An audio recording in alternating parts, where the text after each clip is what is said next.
Silakan kita definisikan sendiri apa yang kita tidak setia. Kita tidak setia begini, kita tidak setia begitu, kita tidak setia begitu begini, kita tidak setia A, kita tidak setia B, kita tidak setia, terlalu banyak kita tidak setia. Tapi Allah kita tidak bisa tidak setia, karena Dia tidak dapat menyangkali dirinya sendiri. Ini Allah. Allah itu kasih. Kita tahu kan, bahasa Indonesianya Allah itu kasih. Bahasa Inggrisnya saya suka. God is love. Is itu adalah kata to be. Tahu kan to be kan? Ya, I am, he is, you are, we are, they are. Di bahasa Indonesia nggak ada to be. Di bahasa Inggris ada to be. God is love, artinya itu to be-nya Allah, yaitu kasih, bukan sifat. Allah bersifat seperti ini, beda. Itu to be-nya Allah. God is love. Allah itu tidak dapat menyangkal dirinya.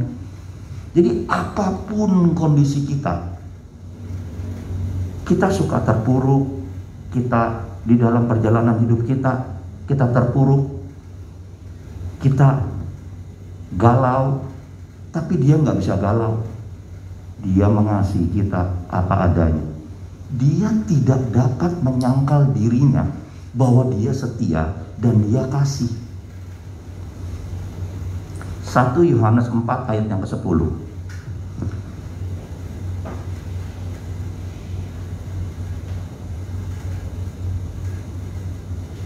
1 Yohanes 4 ayat yang ke-10.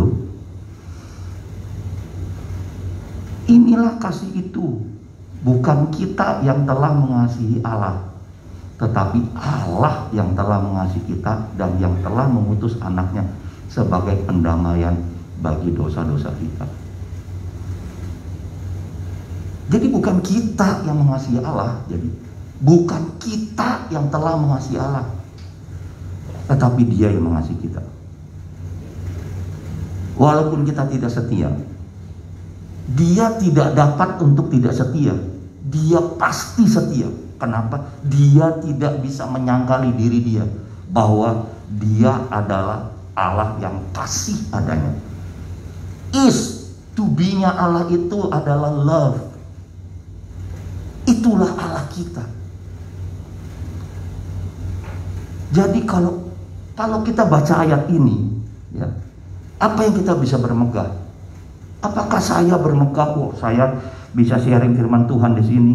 Wah, seakan-akan rohani lebih tinggi. Tidak. Saya tidak bisa mengasihi Dia. Yang kenyataannya firman Tuhan mengatakan Dia yang mengasihi kita. Apakah pemain musik semua yang di sini mengatakan kita lebih mengasihi Tuhan? Tidak. Dia yang mengasihi kita, bukan kita yang mengasihi Dia. Ayat ini mengatakan bukan kita yang telah mengasihi Dia, tetapi Allah yang telah mengasihi kita. Karena Allah itu kasih. Dia nggak bisa untuk tidak kasih. Dia tidak bisa menyangkali diri Dia bahwa Allah itu kasih, Allah itu setia. Yohanes 3 ayat 16, ayat yang sangat terkenal. Kita buka ayatnya. Ini ayat yang rasanya sangat dihafal lah, sangat hafal kita akan ayat ini gitu. Yohanes 3 ayat 16 ya, sangat kita hafal sekali ayat ini. Betul ya, kita semua tahu. Coba kita baca. Saya hanya baca bagian yang pertamanya aja. Karena begitu besar kasih Allah akan dunia ini, sehingga Dia telah mengaruniakan anaknya yang tunggal. Saya mau tanya, dasar Allah mengirim anaknya karena begitu besar Dia mengasihi dunia. Pertanyaannya, ketika dunia tersebut yang Dia kasihi sehingga Dia kirim, sebetulnya anaknya itu kan diri Dia sendiri, karena Allah kita Tritunggal kan. Kita tahu kan. Saya mau tanya, kriteria apa yang dipenuhi oleh dunia sehingga Allah itu mau mengirim dirinya sendiri yang dalam rupa Allah? Di dalam Filipi 2 kita tahu turun sebagai hamba dan mengambil rupa sebagai manusia. Siapa tanya? Kita kan dulu kok waktu kita sekolah gitu ya, atau sekarang pun suka ada checklist gitu kan, centang, tahu kan? Checklist tahu lah ya, kata gini, isi form tentang. Saya mau tanya, kalau pada waktu Allah mau mengaruniakan anaknya yang tunggal tersebut, dia kirim checklist nih ke kita, ke dunia. Checklist apa yang bisa dipenuhi oleh dunia sehingga setelah Allah periksa, ini barat orang ujian, dia periksa, oh udah deh, cocok nih, udah memenuhi syarat dah, gua kirim dah anak gua. Ada checklist yang bisa memenuhi? Nggak ada. Waktu Allah mengirim anaknya yang tunggal itu, lahir dari, dikandung oleh Roh Kudus, lahir dari anak darah Maria pada waktu itu. Itu Israel sedang dijajah, terjadi penjajahan pada waktu itu. Kita tahu sama sekali kan, kita waktu sekolah kita belajar dari SMP mungkin udah diajarin, SD juga udah diajarin, kelas 5-6 mungkin udah diajarin mengenai perang di Ponorogo, kayak perang apa kan, tahu kan perang apa, ada perang yang suasananya tuh enak. Pada masa perang tuh kacau, kelaparan, pemerkosaan, perzinahan, preman juga banyak, pengkhianat juga banyak, pencuri juga banyak, penindasan di mana-mana, orang dibunuh, dihukum semena-mena. Dan pada waktu itu Romawi itu menguasai bukan hanya Israel, wah, Romawi kan menguasai dunia. Memang dia kerajaan yang menguasai. Kehidupan tuh kacau. Jadi apa dasarnya Allah sampai mengirim? Tidak ada. Tidak ada checklist yang cukup untuk menyebabkan Allah kirim anaknya. Gak ada. Tapi kenapa Allah kirim? Karena tadi kita udah baca, Allah itu setia walaupun kita tidak setia. Karena dia tidak dapat menyangkali dirinya. God is love. Itu is kata to be, eksistensi Allah, bukan sifat Allah, eksistensi Allah. Tidak ada nih kriteria apapun juga yang bisa memenuhi syarat sehingga Allah mengaruniakan anaknya. Gak ada. Tapi karena Allah kasih, dia kirim. Begitu besar kasih Allah. Wah, puji-pujian hari ini merubah total. Saya nggak mempersiapkan sharing seperti ini hari ini sebetulnya. Tapi, wah, Tuhan berbicara lain. Sepertinya kita tuh diminta untuk menghargai dia tuh Bapa yang sangat mengasihi kita. Sangat mengasihi kita. Ada ayatnya mengatakan, kalau anakmu di dunia minta roti, bapaknya aja nggak kasih batu, betul? Kalau dia minta ikan, nggak dikasih apa? Nggak dikasih ular. Bapakmu yang jahat aja tahu berbuat baik, apalagi bapakmu yang di sorga. Tuh, Allah itu luar biasa kasihnya. Tidak ada dasar sama sekali. Saya nggak buka ayatnya ya, tapi kita semua tahu ceritanya. Ketika bangsa Israel itu mau dibawa keluar dari tanah Mesir, Keluaran 12 lah kita buka. Keluaran 12 ayat 13 dan 14.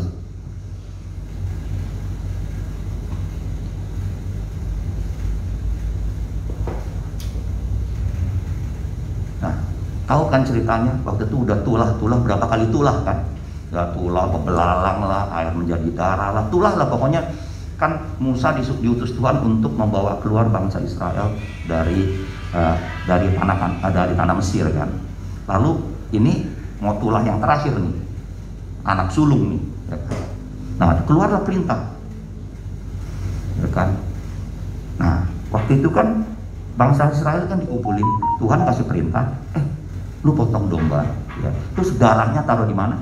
Di palang atas sama di kedua tiang. Ya, betul ya, tahu cerita itu kan? Coba kita lihat apa yang dia tertulis di sini. Dan darah itu menjadi tanda bagimu pada rumah-rumah di mana kamu tinggal. Apabila aku Allah melihat darah itu, maka aku akan lewat daripada kamu. Jadi tidak akan ada tulah kemusnahan di tengah-tengah kamu apabila aku menghukum tanah Mesir.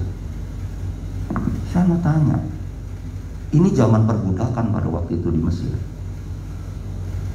Menurut cerita katanya ada 2 juta orang Israel pada waktu itu. Anggap aja lah, ya 2 juta itu ya satu keluarga 4 orang lah, anggap aja 4 orang. Kita kan nggak mensensus berapa banyak, ada 500.000 kepala keluarga. Kita asumsikan begitu aja, ini kurang lebih ya. Saya mau nanya kamu, pada masa itu, pada waktu penjajahan pada waktu itu, kira-kira ada 500.000 penduduk Israel yang budak waktu itu. Berapa banyak sih hidupnya kudus, nggak berbuat dosa? Berapa banyak? Tahu dong kan, pada masa penjajahan itu perbudakan tuh kasar sekali kan. Kita juga suka nonton filmnya kan, nggak makan dicambuk, lalu suruh kerja begitu kan. Itu namanya perbudakan, sangat keras sekali perbudakan. Jadi apa yang terjadi di situ? Ada preman Israel, ada yang penyogok tuh ke petugasnya Mesir supaya dia bisa, mungkin dia main judi, mungkin dia mabok-mabokan, mungkin dia berbuat kejahatan, dia mencuri, campur aduk udah. Semuanya udah campur aduk. Kehidupan udah kacau di situ pada waktu itu. Ya, ada konon cerita perempuan-perempuan Israel cantik-cantik, mungkin berapa banyaknya jadikan gundik lah, diperkosa lah, wah terlalu kacau kehidupan perburuan pada waktu itu. Nonton aja film-filmnya, misalkan film The Ten Commandments gitu lah, film Musa. Saya sih lihat di HBO, kalau kamu lihat kacau. Terus Tuhan keluarin perintah karena dia mendatangkan tulah. Dia cuma bilang apa? Oleskan darah di ambang atas dan kedua tiang. Lalu Tuhan melihat apa? Aku cuma melihat darah itu, maka aku lewat daripada kamu. Dia nggak melihat, Pak. Isi rumah 500.000 itu tadi contoh ya, 2 miliar kalau satu rumah 4 orang kan 500.000. Dia nggak lihat, Pak, isi rumah yang di dalam rumah itu. Apakah tadi pagi dia baru membunuh orang, ataukah dia baru mencuri, atau dia baru berantem, atau minggu lalu dia baru berzina, atau minggu lalu dia baru pukulin orang, dia baru menipu orang. Nggak dilihat. Allah ketika menyelamatkan bangsa Israel, dia nggak lihat tuh. Dia nggak lihat isi rumah itu minggu lalu berbuat apa, bulan lalu berbuat apa, 2 bulan lalu berbuat apa. Dia nggak lihat. Dia nggak lihat kalau kemarin lu ngapain. Enggak, dia nggak lihat. Mungkin bangsa Israel deg-degan kali dan aduh mati gua nih, gua 3 hari lalu baru mencuri duitnya Pak Luki, takut gua nih, waduh gimana ya, gua baru nipu orang segala macam. Tapi apa yang Allah lihat? Aku cuma lihat darah lewat. Gua nggak cek, gua nggak melakukan sensus dalam rumah itu isinya ngapain aja, enggak. Allah tidak melihat hal begitu. Walaupun kamu, saya, kita semua tidak setia, Allah setia. Dia tidak dapat menyangkali dirinya sendiri. Itulah kasih Allah. Ini mempertontonkan hal yang sangat luar biasa. Kisah di dalam Keluaran 12 ayat 13 ini menceritakan apa? Menceritakan Yesus mati di kayu salib. Betul? Betul. Ayat 14, kita buka ayat 14. Hari ini akan menjadi hari peringatan bagimu. Kamu harus merayakannya sebagai hari raya bagi Tuhan turun-temurun. Tahu dong hari apa ini? Hari Paskah. Betul kan? Ya. Jadi turun-temurun. 1 Korintus 5 ayat 7.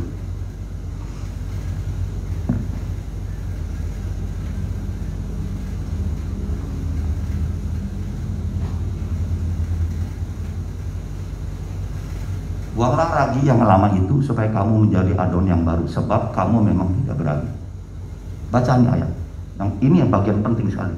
Sebab anak domba Paskah kita juga telah disembelih, yaitu Kristus. Anak domba Paskah kita juga disembelih, yaitu Kristus. Ketika ini disembelih, ketika Kristus disembelih, darahnya tercurahkan. Allah lihat apa tadi di dalam Keluaran 12? Dia cuma lihat melihat darah. Kan udah dibilang di ayat 14 tadi, menjadi peringatan turun-temurun, udah peringatin. Nah dulu ketika mau keluarin bangsa Israel dari Mesir, itu contohnya pakai domba yang disembelih.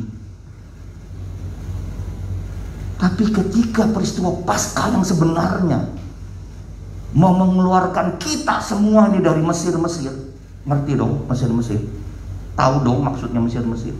Ketika mau menebus kita, mau mengeluarkan kita dari Mesir, semua umat manusia ini, dia kirim anaknya menjadi apa? Domba Paskah. Dia sembelih, keluar darah, diambang atas dan kedua tiang. Dan ketika tulah itu datang, Allah tadi bilang apa di Keluaran 12? Aku hanya melihat darah dan lewat. Saya nggak cek setiap rumah tulang yang isinya ngapain. Kalau semua rumah tangga kita, termasuk rumah tangga saya, kalau dicek sama Tuhan, kira-kira checklistnya lolos nggak? Lolos nggak? Saya mau tanya. Nggak mungkin lolos kita. Tapi dia nggak lihat checklist. Karena demikian besar kasih Allah akan dunia ini, Dia karuniakan anaknya yang tunggal, diri dia sendiri. Itu diri dia sendiri. Filipi 2 ayat 6.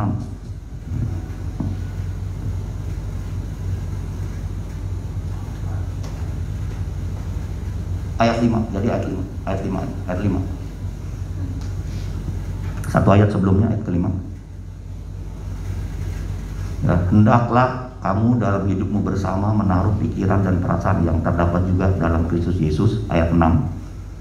Ini Kristus Yesus ya, yang walaupun dalam rupa Allah. Kristus Yesus ya tadi ya, ayatnya sebelumnya, dalam rupa Allah, dia itu Allah. Bahasa aslinya kalau kamu baca, ini Allah sendiri. Tidak menganggap itu kesetaraannya dengan Allah itu sebagai milik yang harus dipertahankan, ayat ke-7. Melainkan telah mengosongkan dirinya sendiri dan mengambil rupa seorang hamba dan menjadi sama seperti manusia. Terus ayat ke-8. Dan dalam keadaannya sebagai manusia, ia telah merendahkan dirinya dan taat sampai mati, bahkan sampai mati di kayu salib. Allah sendiri yang harus turun tangan menolong umat manusia. Kenapa? Karena kita nggak lolos checklist, Pak. Saya nggak lolos checklist, kita semua nggak ada yang lolos checklist. Tapi karena Allah sendiri yang kasih adanya. 1 Yohanes 4 ayat 10 tadi, bukan kamu, bukan saya, bukan kita semua yang mengasihi Allah, tapi Allah sendiri yang telah mengasihi kita terlebih dahulu. Coba bayangin 1 Korintus 12 ayat 3.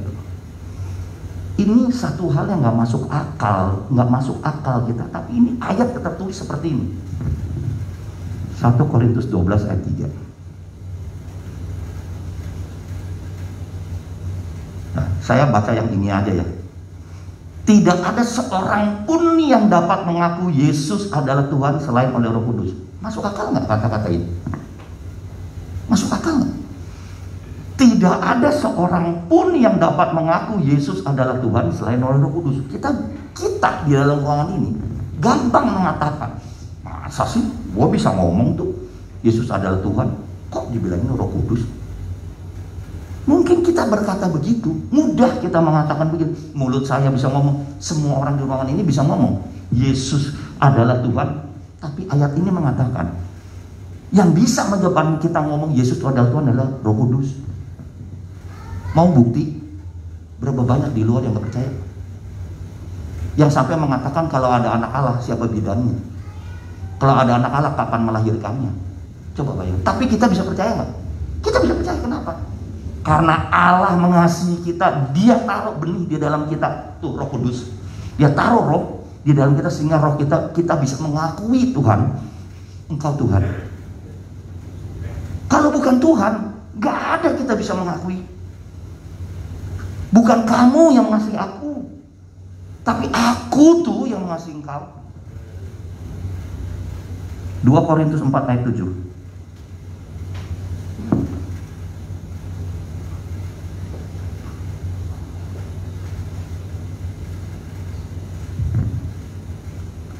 ini untuk membuktikan bahwa kita nggak bisa berbuat apa-apa.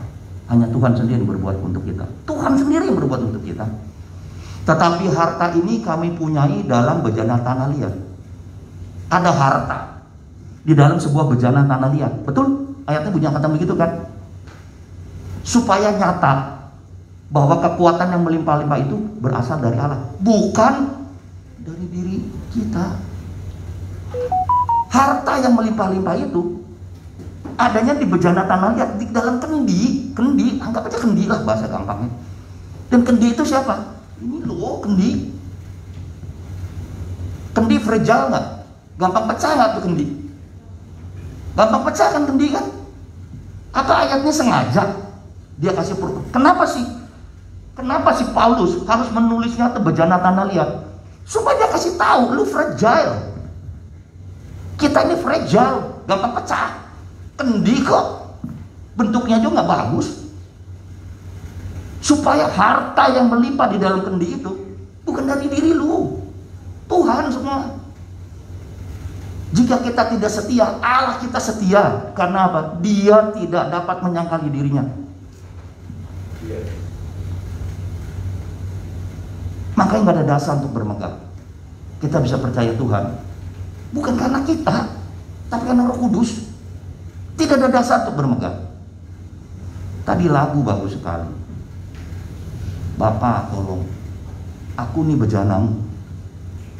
Sekarang saya mau tanya, kita jadi bejana Allah atau bejana diri kita? Saya ini menjadi bejana Allah waktu saya di mimbar, atau saya ketika turun mimbar saya juga nggak jadi bejana Allah? Ketika kita duduk di dalam ruangan ini kita jadi bejana Allah, di luar sini kita jadi bejana siapa? Bejana diri kita. Tetapi satu hal, walaupun kita menjadi bejana diri kita, Anda, saya, dan kita semua tidak perlu terpuruk. Kenapa? Allah kita kasih. God is love.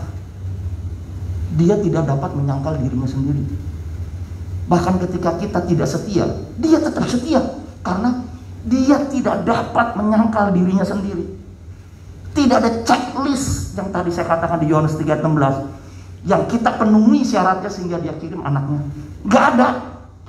Keluaran 12 kalau dia cek tuh satu-satu rumah, termasuk rumah tangga kita, apa lolos? Dia nggak lihat. Yang dilihat apa? Darah tuh. Aku lihat darah lewat. Dan siapa domba paskah kita? Kristus. Sudah tercurah tadi di kayu salib. Itu loh kasih Allah. Kita harus rubah mindset kita. Kalau dia aja dia kasih perumpamaan sederhana. Kalau bapakmu yang di bumi itu yang jahat, tahu ketika anaknya minta roti nggak dikasih batu, ketika anaknya minta ikan nggak dikasih ular, apalagi bapakmu di sorga. Aduh. Paradigma kita yang kita perlu rubah. Allah kasih. Dia tidak bisa menyangkali dirinya sendiri. Dan Allah itu kasih dan tetap kasih. Apa adanya tetap kasih.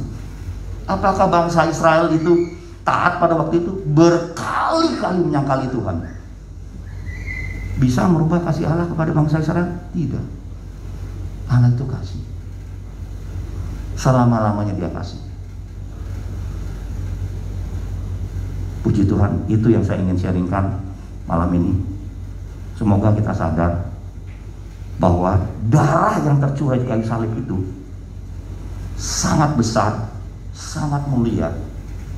Di luar checklist diri kita, di luar checklist rumah tangga kita, di luar checklist perbuatan kita. Walaupun kita tidak setia, dia tetap setia. Karena Allah tidak bisa menyangkali dirinya sendiri. Makanya Allah tetap setia.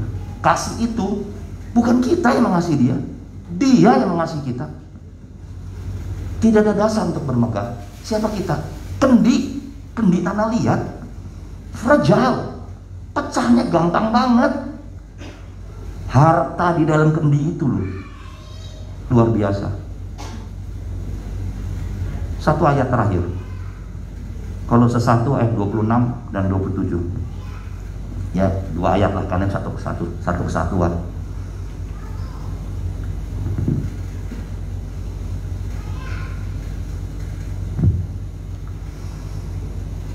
Ada satu rahasia. Ayat ke-25, itu mulai dari 25 biar nyambung. Ini Paulus yang katakan kepada jemaat di Kolose, aku telah menjadi pelayan jemaat itu sesuai dengan tugas yang dipercayakan Allah kepadaku untuk meneruskan firman-Nya dengan sepenuhnya kepada kamu. Ayat ke-26, yaitu rahasia yang tersembunyi dari abad ke abad, yang dari turunan ke turunan, tetapi yang sekarang dinyatakan kepada orang-orang kudusnya. Ayat 27, kepada mereka Allah mau memberitahukan betapa kaya dan mulianya rahasia itu di antara bangsa-bangsa lain, yaitu Kristus ada di tengah-tengah kamu. Bahasa Inggrisnya maupun bahasa aslinya, ini bukan di tengah-tengah, Kristus di dalam kamu. Kristus yang adalah pengharapan akan kemuliaan Allah. Ketika Dia menebus kita, tadi kita sudah baca 2 Korintus 4 ayat 7, bejana tanah liat, di dalamnya ada harta yang luar biasa. Apa itu hartanya? Ini, Christ in you, Kristus di dalam kamu, di dalam saya, di dalam kita semua. Bukan sekedar di tengah-tengah sini, di dalam kita, Kristus di dalammu. Itu loh pengharapan yang mulia. Dan untuk itu Dia mati di kayu salib. Dia mati di kayu salib bukan sekedar supaya bangsa Israel keluar aja dari Mesir, tapi di ini yang Dia kasih suatu rahasia yang tersembunyi dari abad ke abad, dari turun temurun, bahwa sekarang ini diungkapkan bahwa Kristus ada di dalam kita semua. Dan kita perlu ingat, ketika kita terpuruk, Dia tetap setia. Kristus enggak keluar masuk, tetap di dalam kita. Kristus tetap di dalam kita dan tetap selama ini di dalam kita. Kenapa? Dia nggak periksa rumah tangga kita. Dia nggak periksa checklist Yohanes 3 ayat 16 tadi. Dia nggak periksa checklist Keluaran 12 ayat 13 tadi. Dia lihat darah doang. Dan Kristus di dalam kita kekal, nggak keluar masuk rumah. Perasaan kita aja yang naik turun, perasaan kita. Saya mau tanya, bejana tanah liat tadi ada harta di dalam. Saya mau tanya, bejananya bisa ngeluarin nggak tuh harta ke dalam? Kendinya bisa keluarin air dari dalam situ nggak? Harta lah di dalam. Emang kendi yang bisa ngeluarin? Nggak bisa. Kendi ya tetap begini aja kendi. Dalamnya ada bejana, yang bisa ngeluarin hanya Dia kalau Dia mau keluarin. Tapi Dia sudah mengatakan, aku tidak bisa menyangkal diriku sendiri. Aku tetap setia walaupun kita tidak setia. Amin.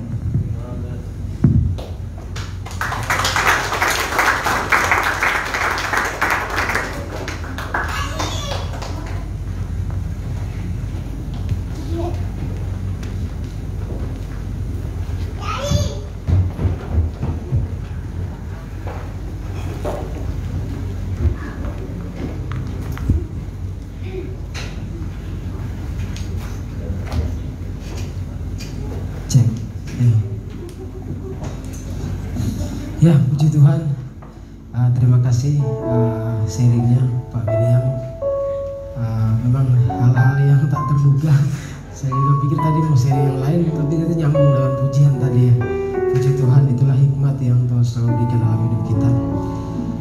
Sudah dikasih Tuhan, sore ini ada senior saya yang saya tentunya bersyukur dan merasa bangga karena ada senior saya yang boleh hadir. Saya undang boleh memberikan sambutan maju ke depan Bapak Pendeta Stanley Saronson.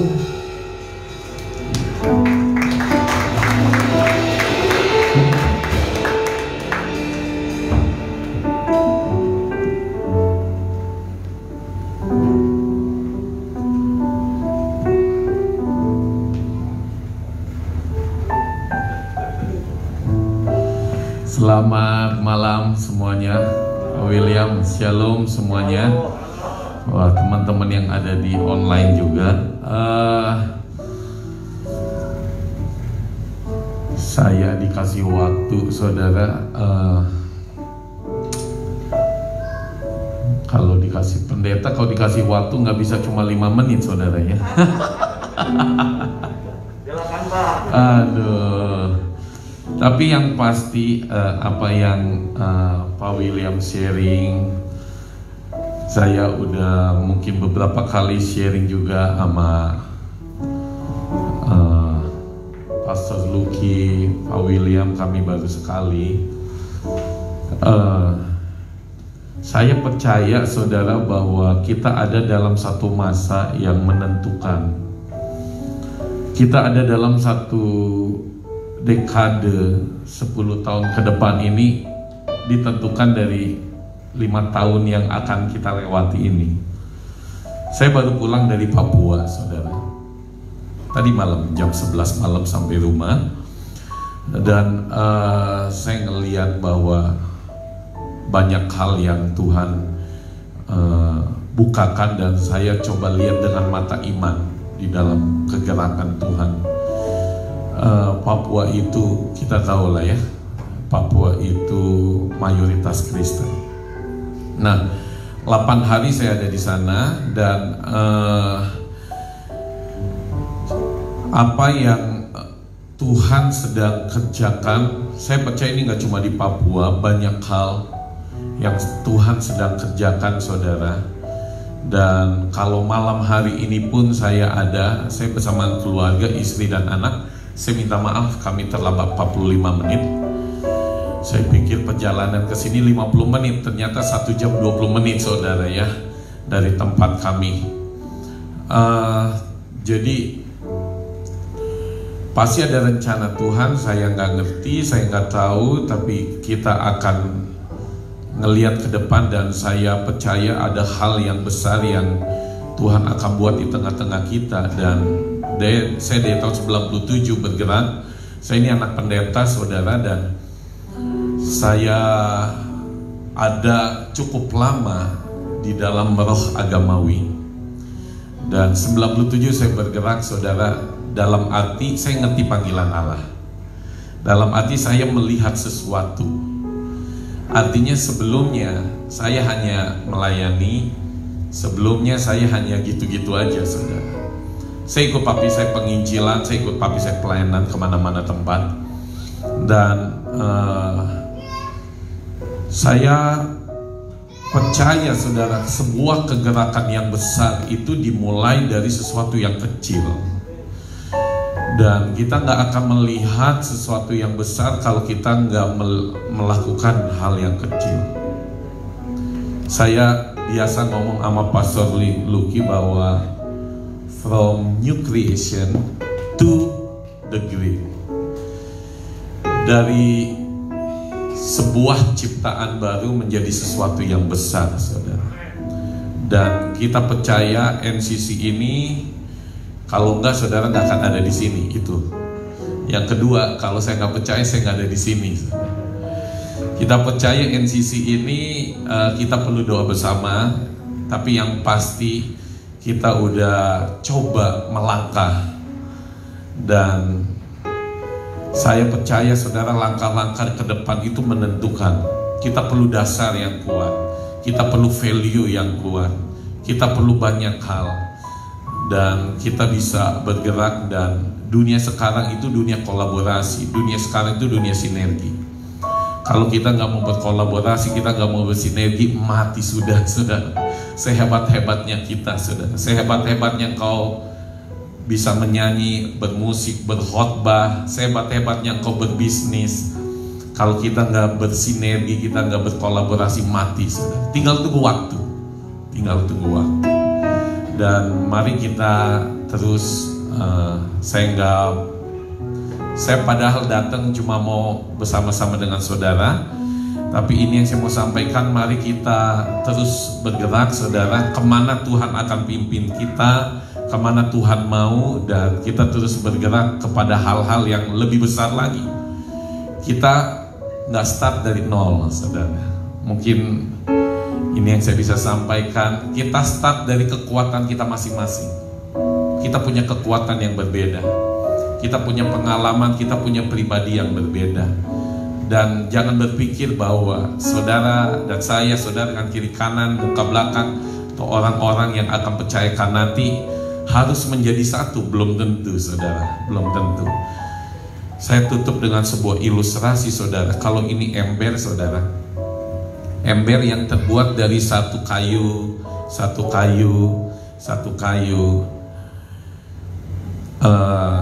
Ada yang tingginya 1 meter kayu itu, menyangga air. Ada yang tingginya 50 cm, ada yang tingginya 70 cm, saudara. Tiap kayu punya kekuatan, tetapi yang tertinggi nilainya adalah yang terendah. Seberapa besar menampung air itu ditentukan dari yang terendah. Makanya kita harus bersama-sama. Ini bukan bicara siapa yang lebih tinggi, bukan bicara siapa yang lebih rendah, siapa yang senior, siapa yang... Pak William lebih senior tentu dari saya, saudara. Ini bukan bicara siapa yang lebih hebat, lebih kuat, siapa yang lebih ini, lebih itu, dan segala macam.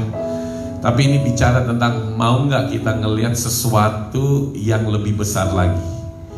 Jadi mari kita ada dalam apa yang Tuhan mau buat. Mari kita ada dalam kegerakan yang besar. Mungkin saudara ngeliat apa ini maksudnya kegerakan yang besar. Saya juga nggak tahu, saudara. Saya juga nggak tahu. Saya baru kali ini datang. Tapi saya percaya, saudara, Tuhan lagi bergerak di mana-mana. Tuhan lagi bergerak di mana-mana. Dan saya percaya, saudara, ada hal-hal yang nggak sempurna dan Tuhan izinkan untuk sesuatu yang ada untuk menyempurnakan yang sempurna, saudara. Orang tua saya masih ada, 73 tahun. Lahir 40-an, saya lahir 70-an. Orang tua saya pada masanya luar biasa. Dan saya yakin pada masa kita pun kita akan menjadi luar biasa, saudara. Kita nggak boleh lupakan yang senior. Kita nggak berkata yang senior turun lu, gue yang di atas. Nggak bisa, saudara. Tanpa mereka kita nggak bisa. Apa yang diceritakan oleh Pak William, saudara, tanpa bangsa Israel, saudara, yang ngalami sesuatu sama Tuhan, kita nggak ada hari ini, saudara. Nggak ada. Jadi semuanya berurutan, dan saya percaya kita adalah generasi yang ada di akhir, dan kita akan menentukan. Rahasia itu besar. Paulus bilang tadi, Christ in you, ya, Kristus ada di dalam kamu. Jadi rahasia itu besar, saudara. Kita kemana, saudara? Kristus ada di sana. Amsal bilang berkat ada di atas kepala orang benar. Berkat bukan ada di atas gereja saja, berkat ada di kepala orang benar. Orang benar ada di gereja, saudara. Christ in you. Kita ada di mana? Kita ada di mana? Kita ada di mana? Berkat ada di sana. Kristus ada di sana, saudara. Jadi mari kita mulailah dengan perubahan paradigma. Izinkan hati kita diperluas lagi sama Tuhan. Dan ketika itu siap, saudara, waktunya Tuhan, kita akan dengan cepat dibawa oleh Tuhan. God bless you. Tuhan memberkati. Thank you Pastor Luki, thank you semuanya. God bless you.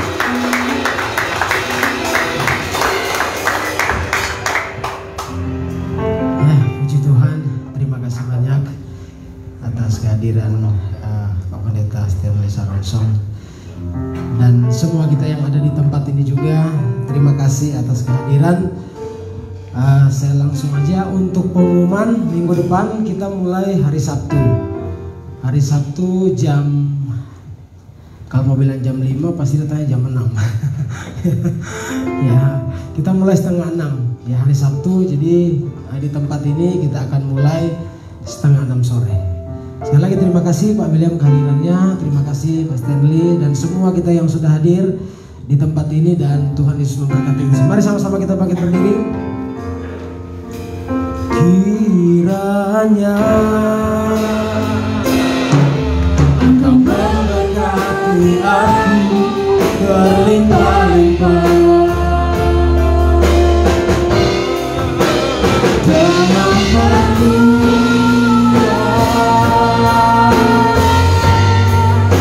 daerahku.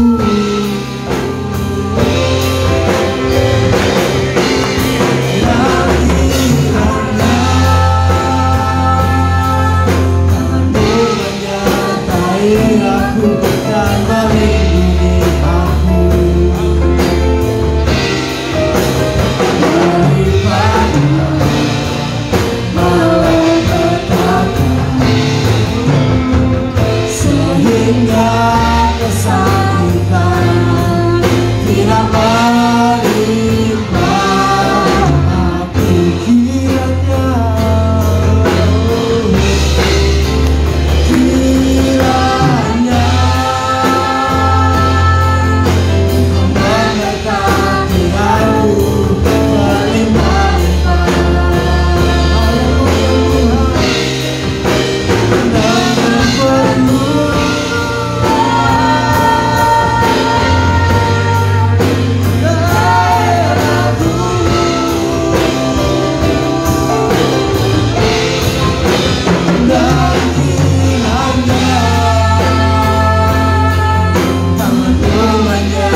sukacita tidak menimpa aku.